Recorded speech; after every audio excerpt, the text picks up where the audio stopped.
Okay, so we need to wrap this up. So let's go back really quickly just to make sure we saw everything we needed here. Um, okay, perfect. So we have to just take a look at the calculation. Remember, a high value for D represents a stable ecosystem, so that might mean that it could recover from a small disturbance quite quickly.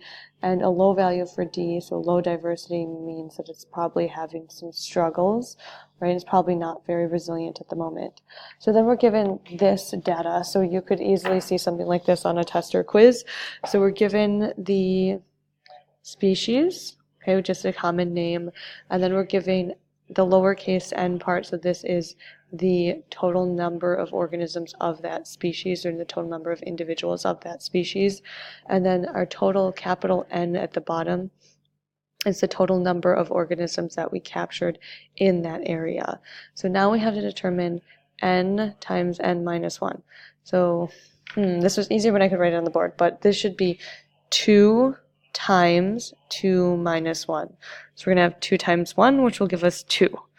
Here we're going to have 8 times, in parentheses, 8 minus 1. So we have 8 times 7. Here we have 1, so that's interesting. So we've got 1 times 1 minus 1, so that's 1 times 0. So we're going to have 0 for our two middle numbers, and then the same. So this is 3 times 3 minus 1, and then we don't want to worry about the bottom one at the moment, so don't worry about that right now. So let's take a look at our calculations. Okay, we'll see how we did. So we should have 2, 56, 0, 0, 6. And then here, we're totaling up all of these. Okay, so all of the n times n minus 1s, we're just making a total. This is 56 plus 2 plus 6, so we get 64. So now if we're looking at our numbers and our number calculations, we have our capital N as 15. Okay, and then capital N minus 1 is 14, so we're going to have 15 times 14.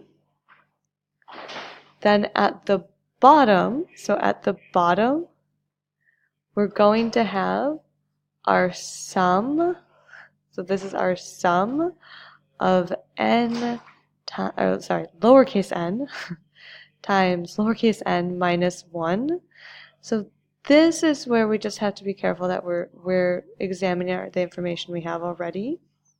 So really, we already did this. So we did this in the data table. So we did all of our n times n, or n, lowercase n times lowercase n minus 1. So they're already completed. And we summed them up. We made a total. So done. So now we just need to get out our little calculator if necessary, or do some mental math, or get a piece of paper and a pencil.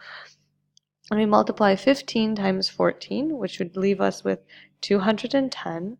And then we're dividing by this number here. So this is 64. So this is giving me 3.28. So in order for me to determine whether or not that's high or low, I need to be making a comparison to something else.